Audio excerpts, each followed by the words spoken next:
É claro que o Lula, ele deixa a prisão com um olhar, o olhar para o Brasil, o olhar para aquele que foi objeto da sua luta ao longo de toda a sua vida, que são os mais pobres. Esses que há muito tempo não aparecem na agenda desses últimos governos, do governo Temer e do governo Bolsonaro.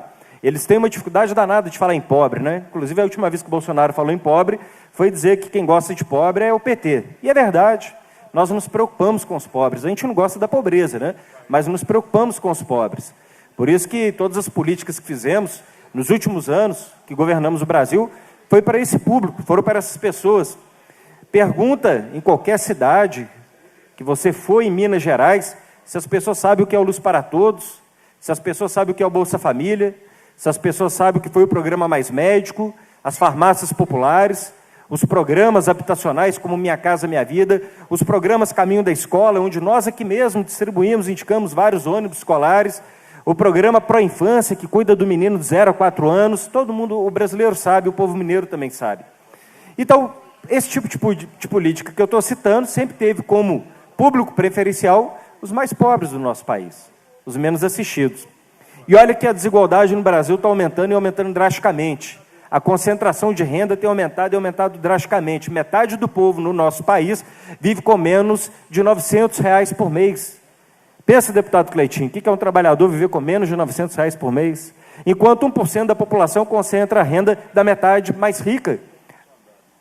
No Brasil, e no mundo não é diferente, o Brasil é o país que tem a maior desigualdade no mundo. A distinção e a distância entre os pobres e os ricos. E essa desigualdade ela diminuiu no período que nós governamos. Os dados são dados do IBGE, são dados da própria ONU. Naquele momento, conseguimos tirar 30 milhões da miséria. Naquele momento, o Brasil vivia pleno emprego. Naquele momento, a distância entre ricos e mais pobres, ela diminuiu. É claro que a política pública e na política econômica não é diferente. Se você não vai calibrando a política, vai ajustando a política, é evidente que com o tempo, se não houver essa manutenção, a política, ela por si só, ela não basta. A história ela é dinâmica. É o ciclo histórico, o movimento histórico ele é dinâmico. Então, depois que nós passamos pelo governo, toda a política econômica que foi adotada pelo Michel Temer e continuando com o governo Bolsonaro, são políticas de forte ajuste fiscal e retirada de direitos, onde quem paga a conta está na ponta da lança, são os mais pobres. Eu estou dizendo isso tudo para dizer que a saída do presidente Lula e a sua retomada às ruas, aos braços do povo, a retomada de suas caravanas, significa um reencontro com essa agenda. Uma agenda que se preocupe com o trabalhador, uma agenda que se preocupe com os mais pobres do nosso país, com as crianças, com os adolescentes, com os negros que são os mais vitimados pela violência, um país que volte a ser respeitado no mundo, porque hoje, no mundo lá fora, nós viramos uma grande comédia, essa é a grande verdade, um país subserviente aos interesses americanos, um país que faz todas as concessões aos americanos e não recebe nenhuma contrapartida dentro daquilo que foi pactuado. Inclusive, eu estou esperando do Donald Trump defender o Brasil na OCDE. A desculpa dele agora é que tem uma fila, né? Que tem outros países que estão na frente, que estão na fila, então tem que esperar. Sempre tem uma desculpa para o Brasil, para que as questões do nosso país não sejam atendidas. Então eu quero dizer que nós somos muito animados com o que vem pelo futuro. Eu não sou daqueles que defende que haja radicalização no discurso. Nós não precisamos disso. Nós vencemos as eleições 4 vezes. É inédito na história da democracia do Brasil, especialmente da reabertura da democracia, um partido que tenha vencido 4 eleições consecutivas. E nós vencemos 4 eleições consecutivas sem fake news, sem mamadeira erótica, sem mentir, sem enganar, sem espalhar, o pânico, sem espalhar o medo. Pelo contrário, nós sempre combatemos esse tipo de coisa. A nossa mensagem sempre foi a mensagem de quem tinha um projeto para o Brasil. E foi por isso que o povo brasileiro votou no Partido dos Trabalhadores por 4 vezes. E aí eu conversava com a Marília explicando que aqueles que anunciavam, então, olha, é o fim do PT, o PT acabou e coisa e tal. Cara, eu nunca vi um partido ter tanta energia, musculatura e força política como o Partido dos Trabalhadores.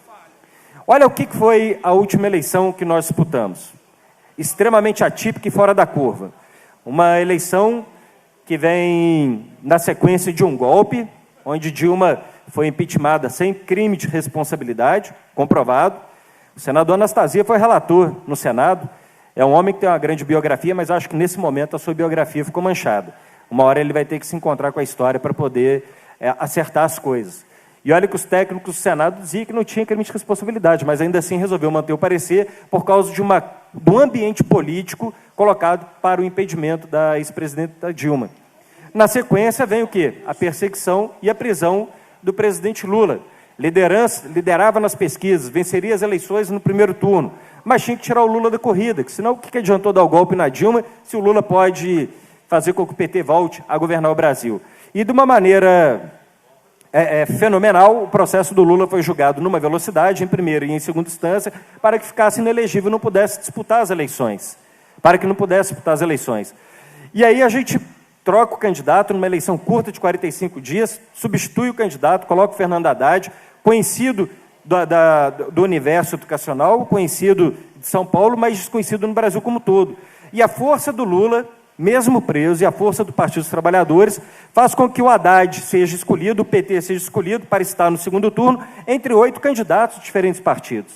Lá estava o Geraldo Alckmin, lá estava o Ciro Gomes, lá estava a Marina, lá estava o Amoedo, lá estava, várias correntes. E a opção que fizeram foi para que o PT estivesse no segundo turno para enfrentar Jair Bolsonaro.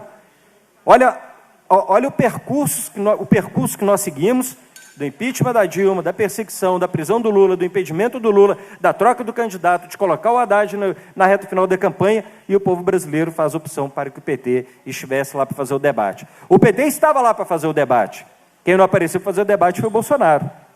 Eu acho até que parte do eleitor que está decepcionado com o Bolsonaro, aí nesse sentido, não pode cobrar muita coisa do Bolsonaro, não, porque ele não foi para o debate. Ele não se comprometeu com questões que hoje ele está fazendo, ninguém exigiu isso dele, então não dá para... Aí eu fazendo a defesa aqui, viu? Não dá para cobrar muita coisa nesse sentido, não. Agora, aqueles que têm consciência do que era o projeto, aí sim poderão fazer toda a crítica necessária. Mas é isso que eu quero dizer. Eu quero dizer que o Partido dos Trabalhadores é um partido robusto, com capilaridade nas bases sociais. É o partido que povoa o imaginário da sociedade como aquele que faz a defesa dos trabalhadores. E o presidente Lula é um líder que ocupa o papel na história política do nosso país e ocupará para o futuro. Volto a dizer, no bom debate, do debate de conteúdo, do debate das ideias, eu achei muito importante, deputado André, quando o nosso partido apresenta um programa para que o país gere 4 milhões de empregos, apenas para que a gente não fique somente denunciando o governo que não tem uma política que consiga ser consistente na geração do emprego, da economia. O governo tenta comemorar, sabe? Vamos comemorar aqui que nós temos a menor taxa de juros, nós temos o menor indicador de inflação. Isso não é um bom sinal quando se diz respeito, por exemplo, à inflação. Uma inflação próxima de zero significa que nós não estamos tendo consumo, não tem massa de consumo. A economia é extremamente estagnada. Então, é muito grave a situação que o país vive. Então, cabe ao PT, de novo, apresentar um projeto, um programa para a sociedade brasileira. E continuar denunciando o estado de exceção que continua perseguindo o PT e os seus líderes e, às vezes, não tem o mesmo tratamento com outras figuras da política brasileira quando suspeitas de desvios.